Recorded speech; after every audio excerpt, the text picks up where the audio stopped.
Como siempre, como estábamos viendo la semana pasada, las personas que no vinieron la semana pasada, es importante que compren el CD. Yo no gano nada con ese CD, todo el mundo lo sabe aquí, que yo ni sé lo que se vende y lo que no se vende. Pero es importante porque la semana pasada dimos los 6 primeros días de la creación. Y para poder entender la Escritura, para poder entender el plan de Dios, para poder entender inclusive el final de la historia, para entender nuestra propia historia, tenemos que entender la primera parte, el primer capítulo de Génesis, que fue lo que hablamos la semana pasada, y que creo que fue bastante claro. Nos quedamos la semana pasada en el 6º día, en la creación del 6º día, pero es importante que las personas entiendan esta parte de Génesis, que usualmente es la que más confusión causa y la que nunca se explica como es debido. Haciendo un pequeño resumen, vimos que, ¿se recuerdan los que vinieron a la clase cómo se llama el Génesis en hebreo? Bereshit. Cada libro bíblico comienza con la primera palabra del libro, y Génesis comienza con la palabra Bereshit, que quiere decir en hebreo en el principio. Y veíamos cómo dice: en el principio creó Dios el cielo y la tierra, pero veíamos que no era la creación del sol, la luna y las estrellas, porque el sol, la luna y las estrellas, ¿qué día lo crea? El 4º día. Luego entonces no es la creación del cielo que nosotros conocemos. Y veíamos que la clave en todo esto estaba en la palabra el principio. Y yo le preguntaba a usted, ¿el principio de qué? La gente me decía el mundo, pero si no había mundo. Entonces dijimos, el principio del tiempo. Y explicamos cómo anterior a ese momento no había tiempo, ni espiritualmente, ni científicamente. ¿Se recuerdan cuando hablamos de la teoría de la relatividad? ¿Cómo se llama? El de primeros 10 segundos a 46 segundos, el Planck. Anteriormente a ese tiempo no había tiempo. Y por eso en el principio Dios crea el cielo y la tierra. Está hablando que de la mente de Dios surge, podríamos decir, emana esta orden creadora de todo ser viviente. Por eso dijimos que ese cielo que se crea no son los astros, que ese cielo que se crea es el mundo espiritual, el mundo angélico, que somos dos creaciones diferentes, el mundo angélico y el mundo físico. Y por eso decíamos que era tan difícil entender a los ángeles, porque los ángeles fueron creados fuera ¿de qué? Del tiempo, antes del tiempo. Y por eso que la gente dice, ¿por qué el diablo no se convierte? O por qué Dios redime al hombre, pero no redime al demonio. ¿Por qué? Porque nosotros estamos sujetos ¿a qué? Al tiempo, pero los ángeles no están sujetos al tiempo. Por eso ellos, si tuvieron que hacer una decisión, para siempre, algo que se escapa de nuestra mente, por cómo entender a alguien que no está sujeto al tiempo. Por eso lo que quiere decir al principio, vimos que la creación está relacionada con algo más del tiempo. ¿Con qué más está relacionada? ¿Se recuerdan? Tiempo, que yo le dije que habían 2 cosas relacionadas con la creación. Ay, Señor, yo creo que todos los que vinieron tienen que volverse a comprar el CD con la luz, con tiempo y luz. ¿Se recuerdan que fuimos al primer capítulo del Evangelio de San Juan, que comienza con qué palabra? Bereshit, en el principio. Y dijo que en el principio era el verbo, y el verbo era la luz que ilumina todas las cosas. Y que las tinieblas nunca pueden vencer a la luz. Y hablamos y tienen que ver CD porque fue una hora completa. Hablamos como Dios crea, Dios Padre, de donde emana toda la idea y la orden de la creación, crea todo a través de la palabra, no lo crea a través de las manos. Por eso Dios no crea nada con las manos. Continuamente dice, dijo Dios.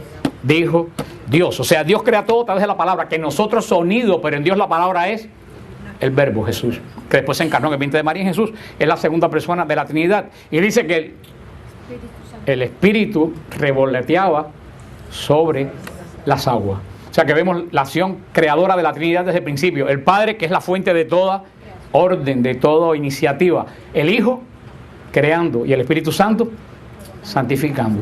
Y también ahí vemos relacionado el Espíritu Santo con algo. ¿Sobre qué flotaba el Espíritu Santo? Sobre las aguas. ¿La vida nace dónde? En el agua. ¿Y dónde nuestra vida espiritual nace? En el agua del bautismo. ¿Por medio de quién? Del Espíritu Santo. ¿No ve que es otra creación? Y Jesús es constituido de Mesías, ¿dónde? En el agua de Jordán. ¿Y quién desciende sobre Jesús? El Espíritu Santo. O sea, vemos que todo hay una relación con toda la Escritura, desde el comienzo hasta el final de los tiempos. Vemos que como esta obra es muy importante tener la certeza de que todo ha sido creado a través de Cristo. Y que Cristo no es inferior al Padre. Explicamos que en la Trinidad hay orden, porque en un lugar donde mandan 3 al mismo tiempo, ¿qué cosa es lo que hay? Desorden. Por eso hay que sea Dios Padre el que emana la orden, no quiere decir que el Hijo es inferior, porque te acuerdas que puse el ejemplo que en mi familia cuando era chiquito, ¿quién mandaba? Mi papá, y yo obedecía. Ahora, porque mi papá mandara y yo obedecía, ¿él era más humano que yo o yo era más humano que él? No, los dos somos de condición humana. O sea, que el Hijo obedezca no lo hace menos que porque el Padre y el Hijo son de la misma condición divina. Lo que pasa es que en la Trinidad, ¿qué cosa es lo que hay? Orden, porque sin la Trinidad no hay orden, no puede crear orden. Vimos, y es muy importante tener eso claro, que es a través del Hijo por quien se crea absolutamente todo. Vimos, hablamos que Dios preparó la creación como un hombre que hace los planos de una casa. Alguien hace los planos de una casa, escoge qué modelo le va a dar a la casa, construye la casa, le pone piso, le pone paredes, le pone techo. Después que tiene hecho todo el espacio, creado el espacio de la casa, porque estas son preguntas filosóficas. Ese espacio, vamos a hacer que alguien va a construir una casa. ¿Ese espacio existe o no existe? Pero no está delimitado, luego entonces no existe como casa.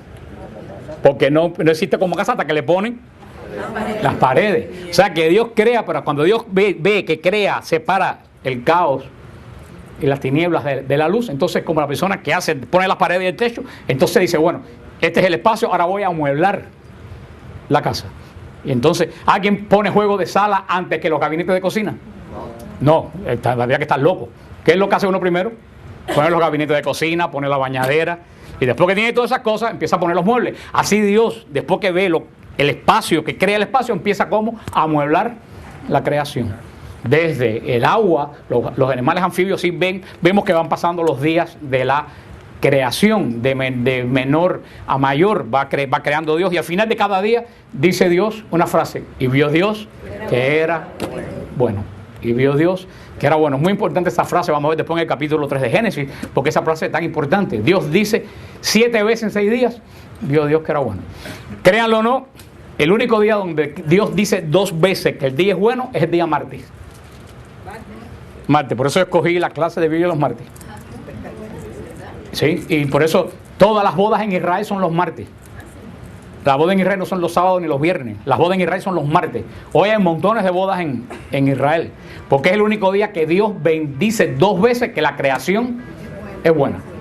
Por eso que martes es un día de este plan de Dios. ¿Por qué motivo? No tengo la menor idea. Por eso el sexto día es muy importante. Y dijo Dios: hagamos al ser humano a nuestra imagen y semejanza. Manden los peces del mar y las aves del cielo, y las bestias y todas las alimañas terrestres y todos los reptiles que rectan sobre la tierra. Creó pues Dios al ser humano, imagen suya los creó. Macho y hembra los creó. Y los bendijo Dios con estas palabras: sean fecundos, multiplíquense, llenen la tierra y sométanla. Vimos que en este día sexto, cuando Dios crea la última parte de los animales, y también crea ¿a quién? Al hombre, a su imagen y semejanza. Vimos la semana pasada cuál es la imagen y semejanza de Dios, cuál es el hombre y la mujer, cómo somos imagen y semejanza de Dios, y cómo el hombre quiere manchar, cómo el demonio quiere manchar esta imagen y semejanza de Dios. Y vemos que la primera bendición que le da Dios al hombre, ¿cuál es la bendición primera que le da Dios al hombre y a la mujer? La fecundidad. Fecunden la tierra, llenen la tierra, creen vida. Esa es la primera orden que recibe el hombre y la mujer como imagen y semejanza de Dios. Por eso todos los ataques del demonio hoy en día van dirigidos ¿contra qué? Contra la familia, contra la creación de la vida. El demonio sabe muy bien que está atacando la primera bendición y orden que Dios dio. Y dice: y vio Dios cuanto había hecho, y todo estaba muy bueno. Y atardeció y amaneció el día sexto. O sea que vemos que Dios dice 6 veces que la creación es muy buena, pero dice una última vez que no solo era buena, que era muy buena. O sea, después de todas estas veces que dice Dios que la creación es buena, a nadie le puede crear duda que todo lo que hizo Dios es perfecto y es santo. La respuesta de por qué que esto Dios que hizo que es bueno y es santo se volvió en lo que vemos hoy en día, la tenemos en el capítulo 3, cuando veamos el capítulo 3. Pero Dice en el capítulo 2, versículo 1, esta es la parte importante de hoy. Se concluyeron pues el cielo y la tierra y todo lo que contiene, y dio por concluida Dios la creación en el séptimo día. Y cesó en el séptimo día de toda la labor que hiciera. Y bendijo Dios el día séptimo y lo santificó, porque en él cesó Dios de toda la obra creadora que había hecho. Estos fueron los orígenes del cielo, de la tierra y todo lo que ha sido creado. Así termina, porque recuérdense que está en el capítulo 2, pero acuérdense que al comienzo la Biblia no estaba separada en capítulos y versículos. Se separa en capítulos, y en versículos hace 500 años, en capítulos hace 100 y tantos años. O sea que al principio todo esto estaba corrido. Por eso vemos que sigue un ritmo este poema de la creación en los famosos 6 días, el séptimo día, dice que Dios descansa y ¿qué cosa? Dice, y lo más importante, dice, no solo bendice, dice que santifica el séptimo día. Y decíamos que mucha gente dicen que si fueron 6 días, lunes, martes, miércoles, jueves, viernes, como tenemos nosotros, decíamos, primero que todo, ¿cuál fue la regla que pusimos para estudiar la Biblia la semana pasada? Que la Biblia no es un libro de ¿qué? De datos. La Biblia no es un libro de datos. El que vaya a buscar datos a la Biblia como que se va a buscar un libro de ciencia está perdido. La Biblia nos expresa la visión de la historia desde el punto de vista de Dios. Pero no es un libro donde tú vas a buscar datos de historia, ni datos genealógicos, ni datos de nada. Es un libro de entendimiento espiritual de Dios y de su obra. Por eso decíamos que estos 6 días puede ser que no sean 6 días de los nuestros, sean 6 días ¿de quién? De Dios. Y Dios está totalmente fuera del tiempo que tenemos nosotros. Así que como decíamos que en el tiempo es diferente, en lo creado es diferentes tiempos. Por ejemplo, un año luz tiene 64,000 años de los años de nosotros. O sea que cuando pasa un año luz pasaron 64,000 de los de nosotros. En la creación hay diferentes categorías de ¿qué? De tiempo. Por eso estos 6 días no está visto desde la perspectiva del hombre, está visto desde la perspectiva de Dios. No son 6 días como lo vemos nosotros. Esto no es una revelación del hombre, ni es un invento de Moisés, esto es una revelación ¿de quién? De Dios. Por eso que está escrito en estos 6 días, no es que romperse la cabeza pensando lunes, martes, miércoles, jueves, viernes, porque no son días como los días que estamos vistos. Pero lo más importante, el clímax de toda la creación de Dios es el séptimo. Ese es el séptimo día. Séptimo día es el día de la creación, día de 2 cosas, dice bien clara la Escritura: día de santificación y día de bendición. Que Dios cesa de trabajar no tiene nada que ver con la ausencia de trabajo, por una razón sencilla. ¿Dios se cansa? No. Entonces Dios no puede descansar. Si Dios no se cansa, no puede descansar. Dios no dijo, ay, trabajé mucho, voy a coger una siesta. Vamos a ver por qué dice que Dios descansa. Pero los judíos han enfrascado en que Dios descansa. Y entonces los judíos se enfrascaron en que Dios descansa para ellos no poder descansar el sábado. Porque lo que hemos oído Israel, sabemos con qué angustia viven los judíos el sábado. El sábado, en vez de ser un día de bendición, es un día de angustia. Que están el sábado entero diciendo, no puedo hacer esto, no puedo hacer esto, no puedo hacer lo otro, no puedo prender el fogón. Ellos no pueden hacer nada el sábado que cree algo. No pueden ni prender la luz, el chucho de la luz no lo pueden prender porque eso crea luz. Entonces ellos tienen que dejar la luz prendida desde el viernes. Los que han ido a Israel saben que no pueden apretar el botón del ascensor porque eso crea la llamada del ascensor. Entonces en todos los hoteles hay un ascensor que para piso por piso. Y dice Shabbat. Si ustedes van a Israel un sábado, ni se les ocurra coger el ascensor que dice Shabbat porque nunca llega a donde va. Y esto quiere decir, y así nosotros podemos malinterpretar la Escritura cuando no se entiende. Los judíos, ¿qué es lo único que cantaron del séptimo día? Que Dios descansó.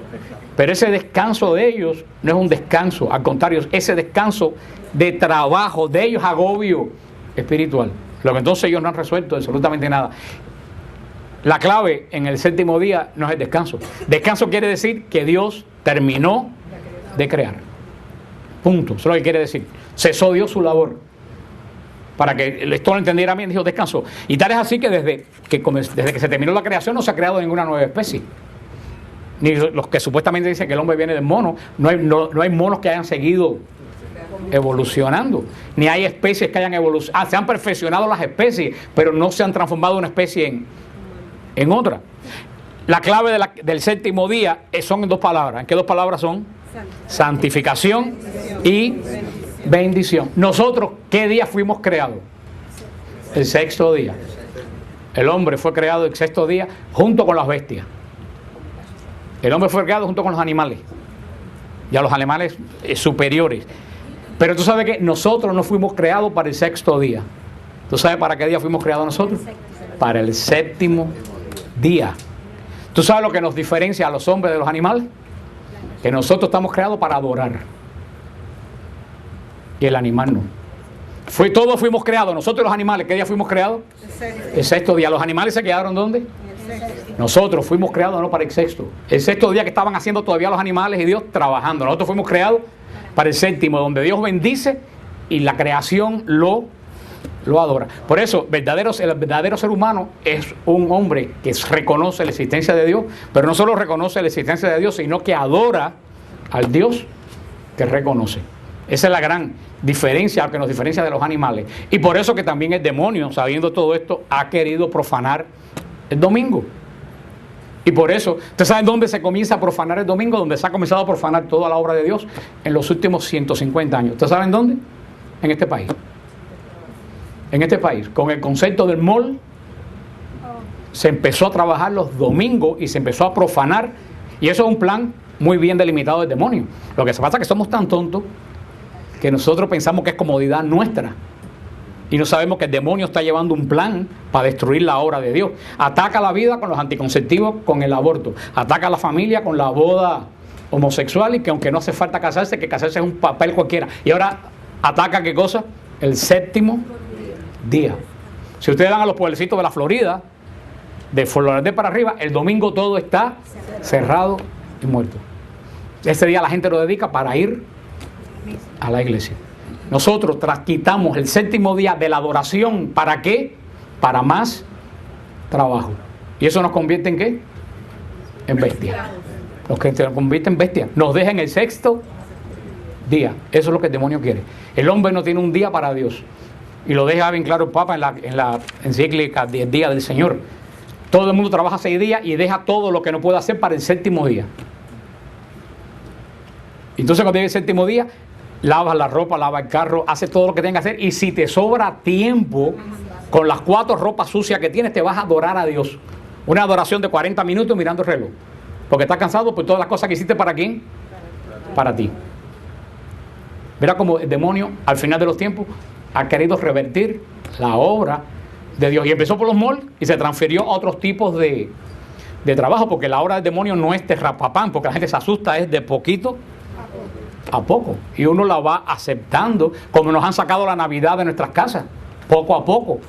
De buena primera en la televisión desaparecieron los anuncios de Navidad en nombre de Jesús, de los moles desaparecieron, y todo esto poco a poco. ¿Y los cristianos? Bien, gracias. Hasta que el demonio te toca en la puerta y te mete al hijo en droga y te destroza a la familia. Entonces cuando ya casi no hay solución, ¿por qué me aparté de Dios? Recuérdense lo que dice San Agustín: Dios no se aparta de ti. Al que se aparta de Dios, todo se aparta de él. Y fuimos creados para el séptimo día, fuimos creados para el Shabbat. Shabbat no quiere decir día sábado, Shabbat quiere decir para el descanso de Dios, donde cuando tú entras en el descanso de Dios, ¿qué es lo que encuentras? Santidad y bendición. Resumiendo esto, no estamos creados para trabajar como animales. ¿Estamos creados para qué? Para adorar. Y la adoración es lo que nos separa de los animales que no pueden adorar a Dios. Por eso que todo el día, para un verdadero creyente, todos los 6 días de trabajo enfocan ¿a qué cosa? Al domingo. No solamente como día de no hacer nada, sino como día de darle la adoración a Dios. Y el padre, este padre Groeschel de WTN, él hablaba que él decía que cuando él era chiquito, cuando era pequeño, los domingos todo el mundo se levantaba temprano en su familia, se ponían las mejores ropas, se iban a misa y después se iban a ver a la abuela, a los tíos, a hacer algo. Dice, hoy en día la gente se levanta, se pone los ripios que se encuentran y se pone a cortar la hierba. Y después decimos, ¿por qué Dios no nos bendice? Dios no nos bendice porque nosotros no lo bendecimos a Él. Dios bendice cuando tú pones algo. Si tú no pones nada, Dios bendice porque Dios de la nada ya no saca nada. La creación ya terminó, Dios entró en su descanso. De la multiplicación de los panes y los peces, todo el mundo comió porque primero pusieron ¿qué cosa? Algo. 5 panes y 2 peces. Dios nos bendijo una canasta vacía. Si tú no pones de ti, Dios no puede bendecir lo que no hay.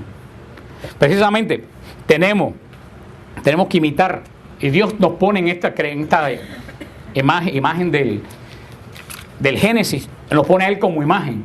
Él trabaja 6 días y entra en el descanso el séptimo día. Nosotros tenemos que seguir como Dios. El ser humano solamente, verdaderamente puede funcionar cuando tiene 6 días de trabajo y tiene un día de descanso y un día de adoración. Nosotros descansamos el sábado. Nosotros debiéramos hacer del domingo un día de adoración. Y no quiere decir pasarse el día en la iglesia. La iglesia dice que tú tienes que acudir a la Eucaristía, que es cuando se congrega la comunidad para dar el único culto de adoración que existe a Dios. Y después el domingo se debe hacer, dice, cosas que nos recuerden el cielo. Porque el séptimo día, el descanso de Dios es el cielo. Dios entra en su descanso, como nosotros estaremos un día en el descanso. Hoy en el entierro de Michael Jackson, yo vi un pedazo por de radio, pero eso es otra cosa para un retiro el día entero. De la actitud disparatada de la gente de este país. Pero bueno, pero al final se dijo lo único sensato que se dijo en todo el tiempo. Un reverendo cabrón final, lo último que dijo el rey del pop dobló ya sus rodillas delante del rey de reyes y señor de señores. Porque a la larga todos vamos a doblar las rodillas delante del rey de reyes y señor de señores. Y eso es el sábado. El día que entremos nosotros a la presencia de Dios, vamos a entrar a nuestro Shabbat. Vamos a entrar a nuestro descanso, que va a ser un día de ¿qué? De bendición y de santificación. Por eso, mientras llegue ese día que entramos al Shabbat eterno, nosotros tenemos que celebrar el séptimo día, que no es un día de la semana. Shabbat quiere decir descanso. Recuérdense lo que dimos en Israel cuando fuimos, lo vimos este año. Cuando la Pascua cae miércoles, ¿cómo se llama el miércoles? Shabbat. Y si la fiesta de los tabernáculos cae en martes, ¿cómo se llama en martes? Shabbat. Shabbat no es para nosotros como el sábado que está después del domingo. Shabbat en hebreo quiere decir fiesta, descanso, día de bendición, día de santificación. En este tiempo en que Dios crea el cielo y la tierra, comienza la segunda parte del relato de la creación en el capítulo 2, que como les dije va a ser como un zoom de una cámara. El capítulo 2 va a ser un zoom de por qué lo que Dios hizo 7 veces bueno se volvió lo que estamos viendo nosotros en el día de hoy. Porque como la gente dice, ¿por qué si Dios es bueno pasan tantas cosas malas? Eso es lo que es la explicación del capítulo 2 del capítulo 3. Pero tenemos que entender que es lo más importante en este séptimo día, en este día en que Dios bendice, en que Dios santifica al hombre, este día que es un día de adoración, Dios sella, ¿qué cosa? Toda la creación. Dios dice, todo esto te lo entregué, ahora tú me das a mí adoración mientras que yo te santifico. O sea, Dios hace la creación, al final de toda la creación, es como un gran templo, es la creación, porque todo lo que Dios hizo es bueno. ¿Hay mal dentro de lo que Dios hizo? No, está bendecido y está como santificado. Día séptimo, como les decía usted anteriormente, el número en la palabra 7, la palabra 7 tiene la misma raíz en judío que la palabra pacto. Pacto, alianza, tiene la misma raíz que la palabra número 7. Cuando dice yo voy a jurar un pacto, voy a hacer un pacto, se pronuncia Shabbat. Mira que es muy parecido a la palabra descanso, que quiere decir Shabbat. O sea, jurar un pacto es hacer el número 7, sellar. ¿Por qué? Porque ese es el día en que Dios, esta palabra hebrea, más que pacto, que dice Shabbat, que decir jurar. Quiere decir jurar algo que conlleva a una perfección. Por eso es que el número 7 en Israel no solo quiere decir la perfección de Dios, sino que quiere decir también, indica pacto. El séptimo día Dios termina la creación y hace ¿qué cosa con la creación? Un pacto. Por eso el séptimo día es el día que recordamos el pacto que Dios tiene con la creación, que es buena, que está santificada y que está bendecida. Si ustedes se fijan, es muy interesante. El rey Salomón, cuando construye el templo, que lo construye según las instrucciones que recibió Moisés, que es más adelante van a decir los rabinos, que es el templo está hecho a la medida de cosmos, a la medida de la creación. Cuando Salomón termina el templo, Salomón bendice el templo el séptimo día del mes 7, del séptimo año. 7, 7 y 7. Dice en Segunda de Crónicas, capítulo 7, versículo 8. En aquella ocasión Salomón y con él todo Israel celebró la fiesta durante 7 días. Se congregó una asamblea inmensa venida desde la entrada de Hamat hasta el torrente de Egipto. Al octavo día tuvo lugar una asamblea solemne, porque habían celebrado la dedicación del altar durante 7 días y la fiesta durante otros 7 días. Fíjate qué interesante. 7 días, durante 7 días. Y hubo una gran congregación, ¿qué día? El octavo. ¿Qué día resucita Cristo? El octavo. El día después del séptimo. ¿Qué día se congrega la iglesia hoy en día? La iglesia no se congrega el séptimo día, se congrega el octavo, el mismo día. Y dice en el versículo 10, el día 23 del séptimo mes, o sea que vimos que la séptima semana del séptimo día del séptimo mes, Salomón despidió al pueblo y ellos se fueron a sus campamentos con el corazón desbordante de alegría por el bien que Dios había hecho a David, a Salomón y al pueblo de Israel. O sea, el templo que se bendice, 777, que simboliza pacto, es ¿qué cosa? Un lugar de ¿qué? ¿Qué cosa es un templo? Un lugar de adoración. Como la creación era un lugar de ¿qué? De adoración, de bendición y de santificación. Y también es muy significativo que Israel, ¿usted sabe cuántas fiestas solemnes tiene Israel? 7. Tiene 7 fiestas solemnes. Y de las 7 fiestas solemnes, ¿saben cuál es la primera? El Shabbat, que es el día séptimo. Y la última, la fiesta de las tiendas, que son 7 días. Tú no ves que todo, y no es un número, no es un número mágico. Quiere decir que el séptimo día el Señor hizo con la creación, ¿qué cosa? Un pacto. Tú me adoras y yo te bendigo y te santifico. ¿Cuál es la diferencia entre un contrato y un pacto? En un contrato se intercambian propiedades. En un contrato tú te intercambias propiedades. Esto es mío y esto es tuyo. Primero se hace una promesa y después se intercambian las propiedades. Tú vas a comprar un carro. Tú dices, el dinero del banco es del dealer y tú me das ¿qué cosa? Primero hay una promesa, yo voy a comprar el carro y después firmas el contrato. Eso es un contrato. Un contrato es un intercambio de propiedades que comienza con una promesa y después se hace el compromiso. ¿Qué cosa es el pacto? En el pacto se comparte vida. Lo tuyo es mío y lo mío es tuyo. Se establece comunión y el pacto se establece invocando el nombre de Dios.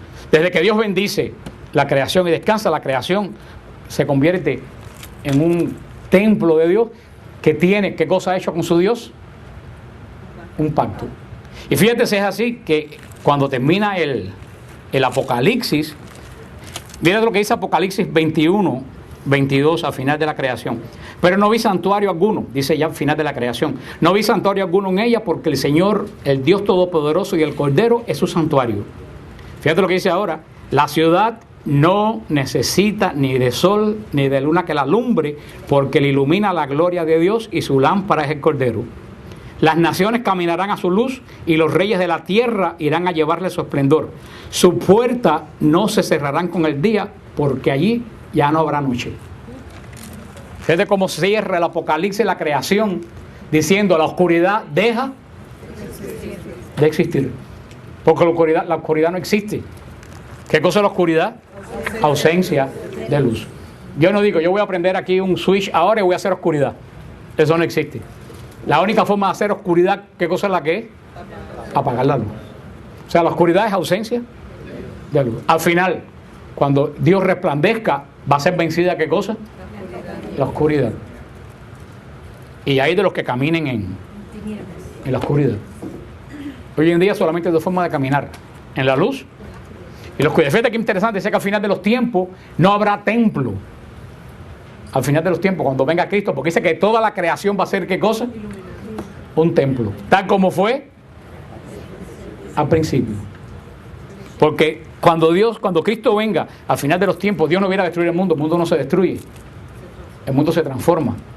Los que piensan que el mundo se destruye no conocen la doctrina. El mundo no se destruye, el mundo se va a transformar. ¿Por qué? Porque Cristo va a terminar la obra que comenzó en la redención. Va a destruir el mal, va a terminarse las tinieblas y va a entregarle la creación al Padre como fue en el día séptimo de la creación. Antes que todo lo que Dios hizo, que era 7 veces bueno, fuera como no, fuera manchado, que es lo que vamos a ver la semana que viene en el capítulo 2 y en el capítulo 3 de Génesis. Pero lo más importante es entender el mensaje de la creación, que tiene mucho más que ver que dónde están los dinosaurios, toda esa tontería que la gente pregunta. Porque la gente que está preguntando dónde están los dinosaurios, ¿qué es lo que perdió de perspectiva? Que la Biblia no es un libro de ¿qué? De datos. La Biblia no quiere darme una explicación de la creación desde el punto de vista físico. La Biblia quiere darme el sentido de la creación desde la visión del trono de Dios. Por eso parte de todo el principio de la creación, la preexistencia de un Dios creador a través del Hijo por la acción del Espíritu Santo, que crea todo lo que existe y lo hace como muy bueno, y que crea al hombre con un objetivo superior al de los animales, a trabajar y trabajar y trabajar. Lo crea con el objetivo de reconocer que hay un Dios, y no solo reconocer que hay un Dios, ¿qué cosa? Adorar a ese Dios que existe. Porque ¿de qué te sirve reconocer que hay un Dios si tú no lo adoras? ¿Y qué cosa es la adoración? Los protestantes que andan siempre delirando, porque ellos tienen un problema de delirios tremens, ellos creen que adoración es persignarte delante de una estatua de la Virgen o arrodillarte delante de una estatua. Eso es tener la cabeza del tamaño de un comején, o más chiquito que eso. Porque yo me puedo arrodillar delante de aquí y no estar adorando a nadie. Yo me puedo arrodillar delante de la tumba de mi mamá y no estar adorando a mi mamá. Sin embargo, puedo estar de pie y estar adorando a muchísimas cosas que no son Dios. Porque la adoración no es un gesto. El que cree que la adoración es un gesto tiene un problema mental serio. O es una persona extremadamente, no quiero usar la palabra tonta, porque eso sería ofender a los tontos. Es ser una persona, no cerrada, sino esta persona trivial. No ignorante, es trivial. Una persona que toma las cosas que no tienen importancia y le dan importancia cuando las cosas de verdad importantes no las toma en cuenta. Porque el gran problema, para la adoración está ligado a algo. ¿A qué está ligado a la adoración? Al concepto de ¿qué? De Dios. ¿Tú solamente adoras a quién? A Dios. Cuando tú adoras a Dios, adorar a algo que no es Dios es idolatría. La idolatría es adorar a algo que no es Dios y que tú lo pones en el lugar de Dios. Eso es idolatría. Antiguamente, hace 3000 años, los egipcios, la gente que rodeaban Israel, tenían dioses que tenían figuras de animales. Y ellos adoraban a esos dioses. Y ellos pensaban que esas estatuas, esos animales, eran verdaderos dioses. O sea, para que haya idolatría, tú tienes que reconocer que lo que tú estás adorando, ¿qué cosa es? Dios. No una imagen de Dios, que tú estás adorando al Dios. Hermano, para pensar que esa estatua de la Virgen es Dios, hay que estar loco. En mi vida yo puedo pensar que esa imagen que está ahí de la Virgen, que es muy bonita, yo puedo pensar que es Dios. Hay que estar loco para pensar que una estatua de madera con ojos de vidrio es Dios. Entonces, si yo no reconozco que esa imagen es Dios, yo no hago de ella, ¿qué cosa? Un ídolo, porque para mí eso es una estatua. Ellos se creen que un católico se arrodilla delante de una estatua, lo está adorando. Eso es minimizar la trivialización de todo. La idolatría es darle el lugar de Dios a lo que no es Dios. Por eso dicen, ay, Salmo 115 que te dicen, tienen ojos pero no ve, tienen boca pero no habla. Ay, son las imágenes. Hermano, ¿de verdad tú crees que los ojos de cristal, esos que están ahí, me están mirando? Es una persona aberrada, solamente puede pensar eso. Ahora, si tú reconoces, si tú crees que esa estatua de la Virgen María es el Dios Altísimo, entonces tú tienes un problema. ¿Alguno de aquí cree que esa estatua de la Virgen María es el Dios Altísimo? No. ¿Alguno cree que esa estatua que tiene Cristo de verdad? Entonces eso no es un ídolo. Para que sea un ídolo, tú tienes que reconocer algo como Dios sin ser Dios. Y no solo reconocer algo que es Dios, sino ser Dios, porque la adoración sin algo muy esencial no tiene sentido. La adoración tiene sentido. ¿Qué cosa es la adoración? La adoración es someterte a aquel que tú sabes que es Dios y puede más que tú. Tú no puedes decir, ay Dios, yo te adoro, pero que se acabó, yo no siento nada. No, es el sometimiento de tu vida a qué, al Dios en quien tú has puesto tu fe. Esa es la adoración. Ahora cuidado, todo lo que en tu lugar, en primer lugar de tu vida, ocupe el lugar, si es en Dios, es un, ¿qué cosa? Ídolo. Y nadie levante la mano porque esas son preguntas retóricas. No me levanten y digan, ay, yo sí, yo no le estoy preguntando a ustedes, son preguntas que yo hago para ustedes, para que ustedes piensen. ¿Alguno de ustedes piensa, vuelvo a repetir, que la estatua esa de Jesucristo de la Virgen es Dios? No, entonces no es un ídolo. No ocupa, el primer lugar de la vida de ustedes lo ocupa la Virgen de Coromoto. No, o la Virgen de Chiquinquirá, o la Virgen de la Caridad del Cobre. No, entonces no es un ídolo. Pero cuidado y no me respondan. Para algunos, el primer lugar de la vida de ustedes lo ocupa un hijo. Entonces es un ídolo. Si tú dices, el primer lugar de mi vida es mi hijo, tú estás tremendamente mal. O el primer lugar de la vida de ustedes lo ocupa un marido o una esposa. Si el primer lugar de la vida de ustedes lo ocupa un marido o una esposa, tienen un ídolo en su corazón.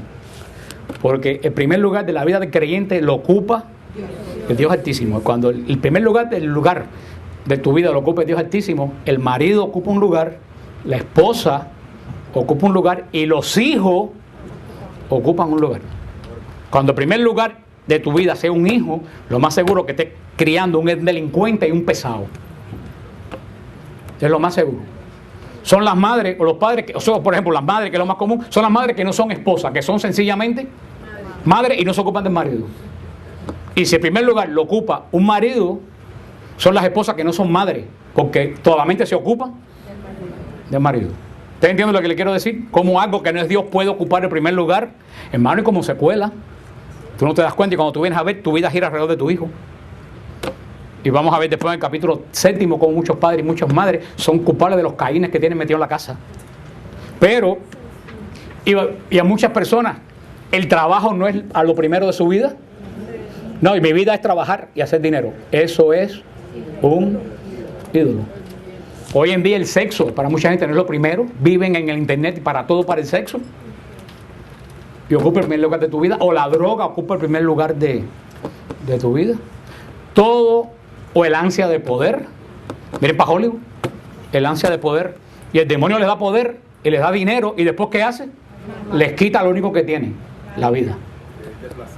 ¿De qué les vale a Michael Jackson los millones, a Ana Nicole Smith los millones, a Britney Spears? ¿De qué le valen los millones si no pueden ni dormir? Si tienen que darle, ¿cómo se llama? Anestésico de operaciones de cirugía mayores para que se duerman y después despertarlo. ¿Para qué quieren el dinero? ¿Para qué quieren Michael Jackson irse en una caja de oro? Pero ¿cuánta gente le opone en lugar de Dios algo que no es Dios y se somete a él? Eso es la idolatría. Cuidado, que la Biblia puede ser un ídolo. Esa gente que andan para todo. No, déjame ver si la Biblia lo dice. Le han dado más poder a la Biblia que a Dios, que la que escribió la Biblia. La Biblia puede ser un ídolo. Todo lo que ocupa el lugar de Dios sin ser Dios es un ídolo. ¿Qué ustedes creen que hoy es más ídolo? ¿La Virgen del Carmen o el dinero? Por favor, hay que ser tonto para pensar que alguien puede dedicar la vida completa en estatua de madera. Pero ¿cuánta gente dedica su vida al dinero? Y su objetivo es hacer dinero. Y termina como un libro que estuve leyendo de un filósofo griego que decía: toda mi vida trabajé para mi hijo y me di cuenta que al final de cuentas ya yo no tenía hijo. Tenía dinero, pero cuando abrió los ojos, el hijo lo había perdido. Eso es un ídolo. Y eso es lo que nos previene la Escritura y la palabra de Dios. No darle el lugar que le corresponde. Cuando Dios ocupa el primer lugar de tu vida, cada cosa. Ahora, cuando hay algo en tu vida que te empiezas a dar cuenta que cada vez esa cosa empieza a ocupar más de tu vida y tú empiezas a vivir en función de eso, preocúpate. Que te va a pasar lo que pasó en el capítulo 2 y 3 de Génesis. La adoración, toda la creación está enfocada a la adoración. El reconocimiento de que hemos sido creados por un Dios tan grande y tan potente que nosotros no lo podemos ni imaginar. Pero nosotros lo sabemos, sino que nos sometemos a Él. Porque el diablo sabe que Dios es grande y poderoso, ¿sí o no? Sí. ¿Pero se somete a Él? No. Ahí está la diferencia. Y eso vamos a ver en la semana que viene, cómo este ser, porque el diablo es creado por Dios. ¿Qué cosa es el diablo? Un ángel que fue creado ¿cuándo? En el principio, antes de nuestra creación. Antes de nuestra creación fue creado los cielos y la tierra, fue creado los espíritus de la creación. Porque recuérdense, y eso es lo que tenemos que tener en cuenta, la creación espiritual es una creación y la creación física es otra creación totalmente diferente. Lo que hay en ese cuento, el niñito de fulanita se murió, se volvió un ángel. No hay niños que se vuelvan ángeles. Eso es un disparate, como los gatos no se vuelven perros. Un hombre no se puede volver ángel. Los hombres son hombres y los ángeles. Un niño cuando se muere va delante del trono de Dios con su espíritu de adulto tal y como yo. Punto. Posiblemente va más rápido que tú y que yo porque no tiene pecado y es un alma pura. Así que mucha gente, más vale que se hubiera muerto de niño antes que irse con 50 años al infierno. Mucha gente que piensa que la muerte de un niño es una desgracia. Sabe Dios lo que Dios está evitándole a ese niño. Pero la creación, dos creaciones totalmente diferentes. Una creación que existe tal como la nuestra, que existimos al mismo tiempo, aunque no tenemos comunicación, porque a no ser que Dios lo permita, porque esa creación es espiritual, nosotros somos una creación física. Nosotros estamos sujetos al tiempo y ellos no están sujetos al tiempo. Los ángeles, eso para poder entender el personaje que viene en el próximo capítulo. En un momento que no sabemos, ¿se recuerdan la semana pasada porque yo le dije que la Biblia no habla de la historia de los ángeles? ¿Se recuerdan por qué? ¿Por qué la Biblia no habla de la historia de los ángeles? Porque no está escrita para los ángeles. La Biblia está escrita ¿para quién? Para nosotros. Punto. Por eso es que no se mete en la historia de qué pasó. Lo deja entrever, vamos a ver en el capítulo de Ezequiel, en el capítulo de Isaías. Pero por algún momento, una cosa que no sabemos, lo que sí tenemos una certeza, Dios solamente puede crear cosas libres. Digo cosas, si digo gente me van a confundir con los ángeles. Dios solo puede crear cosas libres. ¿Por qué Dios no puede crear nada que no sea libre? Porque Él es libre. ¿Alguien puede dar lo que no tiene? No. ¿Dios tiene en Él algún tipo de esclavitud, atadura? Dios no puede crear algo que no sea totalmente libre. Por eso que gente dice, pero ¿cómo Dios no se mete en el, no sé en qué, que no me pusieran el ticket la policía cuando estoy manejando? Hermano, Dios te hizo libre. Dios hizo una creación libre y nos las entregó. Dios es todopoderoso. Sí, pero no está metido empujándonos para aquí y para allá, porque entonces no fuéramos, ¿qué cosa? Libre. Dios creó estos seres totalmente libres que se llaman ángeles, igual que nos creó nosotros. Fuimos creados, los ángeles, los hombres en libertad. Los ángeles, como nosotros, en un momento determinado tuvimos que escoger. Vamos a ver la semana que viene que nosotros escogimos y escogimos mal. En un momento que no menciona la historia, Bereshit, en el principio, uno de estos ángeles con un grupo de ángeles decidió por voluntad propia no servir a Dios.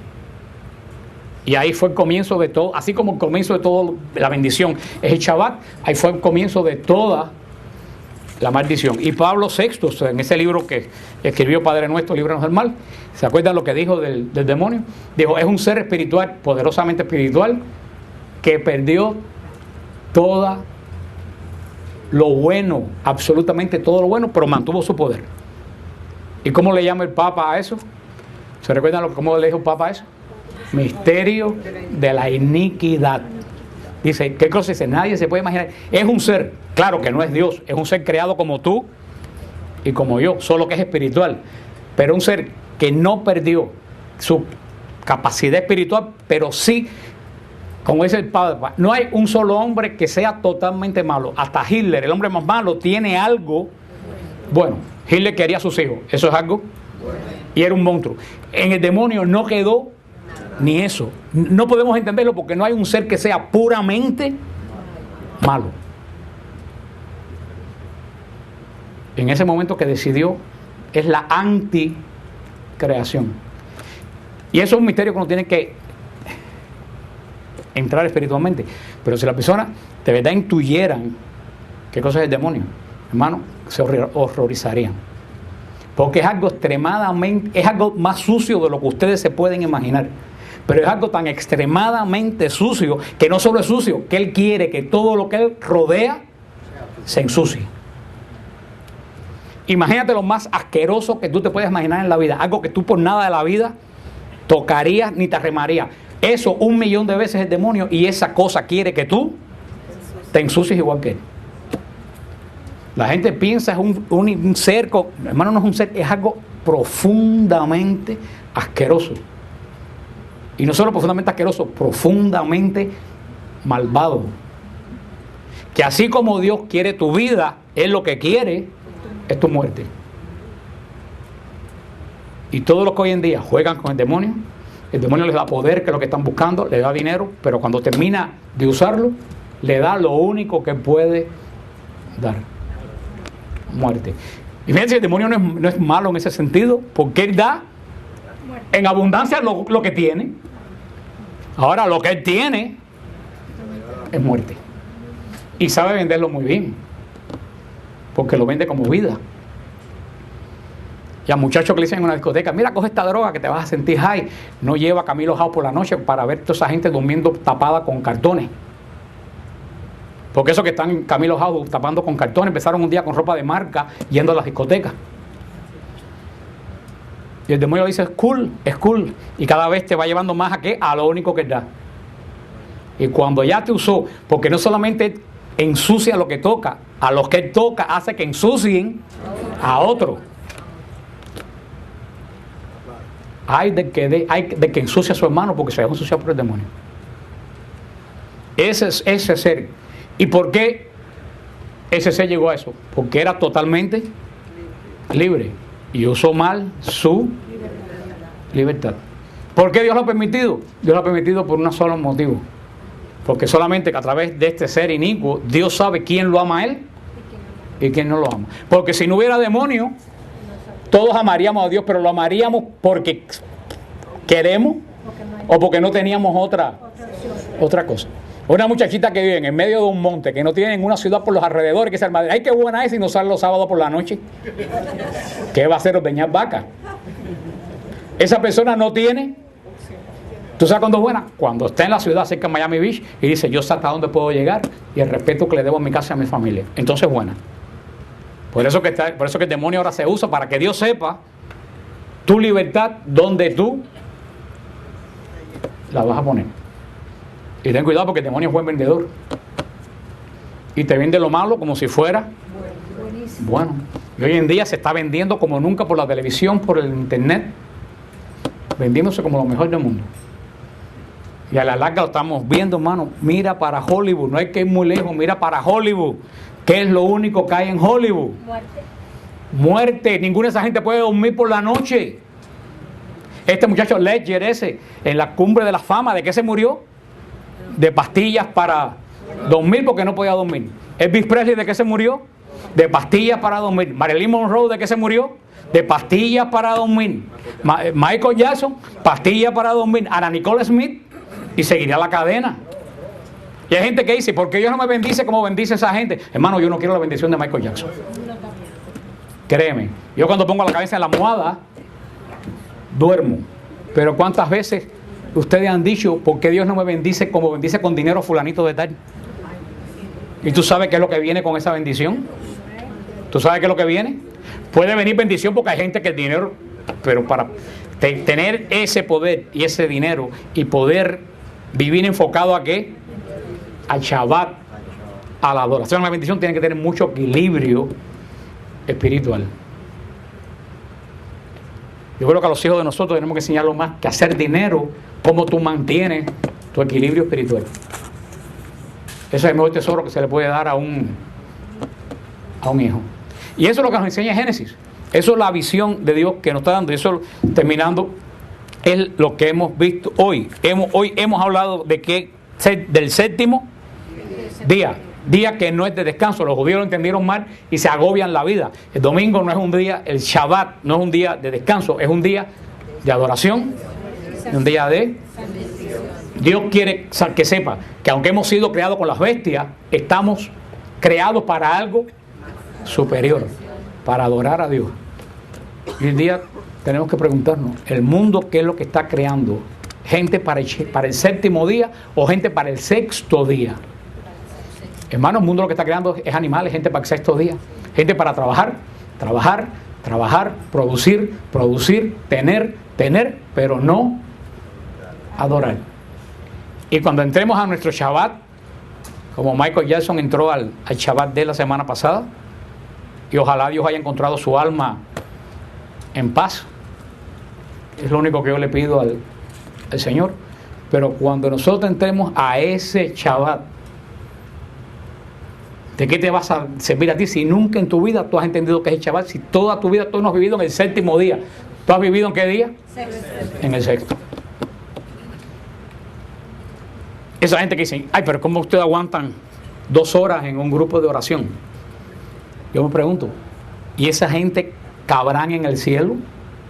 Si no caben aquí 1 hora y media, ¿van a caber en la eternidad con Dios? Esa gente que dice que la misa es aburrida, ¿qué va a hacer cuando entre Shabbat? Puede ser que el otro lugar sea más entretenido, pero hay mucho calor. Y se lo digo en cómico, pero es muy serio. Por eso nosotros, los que nos gusta la alabanza, los que nos gusta la oración, tenemos adelantado un gran camino. ¿En qué? Al Shabbat. Estamos entrenados para lo que vamos a tener en el cielo. Y eso es lo que el Señor quiere. No nos ha hecho para el sexto día, nos ha hecho para el día séptimo. Para que lo adoremos, para que cesemos de actividad, no como una carga, sino porque creamos en 6 días. Y ya paramos nuestras labores y nos enfocamos ¿en quién? En Dios. Cargamos las baterías para empezar la otra semana. ¿Qué hizo Dios cuando terminó la creación? El 7, ¿qué es lo que hizo? Un pacto con la creación. Tú me adoras y yo te bendigo y te santifico. Nosotros trabajamos 6 días y el séptimo día venimos a la Eucaristía para sellar el pacto con Dios, para que Dios nos bendiga, para que Dios nos santifique. Señor, te entrego estos 6 días que te doy de trabajo. Te presento los 6 días que vienen. Bendícelo. ¿Cómo tú pretendes tener una Semana Santa si llevas 4 años sin tener un Shabbat, sin tener un día de adoración? Y si no tienes adoración, hermano, no tienes ni bendición ni santificación. El demonio, que lo sabe, le ha enfocado todas sus baterías. ¿A qué? Al día de descanso, al día de adoración, al domingo, a la labor principal del hombre, la bendición principal del hombre el día sexto, que es la fecundidad, la creación de ¿qué? De vida, y a la santidad del matrimonio. Porque vamos a ver la semana que viene cómo Adán y Eva se unen en el séptimo día. En el séptimo día es cuando Adán y Eva hacen pacto, cuando Adán dice, esta es hueso de mis huesos y carne de mis carnes. Ese es el día del pacto, no del ayuntamiento sexual, porque la gente confunde hoy el pacto del hombre y la mujer en el matrimonio, que es una alianza, lo confunde con una coyuntura sexual. Y por eso hoy los matrimonios no son una alianza. ¿Qué son los matrimonios hoy? Contrato. Esto es lo mío y esto es lo tuyo. Eso es lo que son los matrimonios, contrato, no hay alianza. Y por eso que los matrimonios son bendecidos, aunque se casen en la iglesia y los casa un obispo. No son bendecidos, porque no están enfocados en la alianza de Dios con la creación, sino en un contrato. Y por eso no son bendecidos.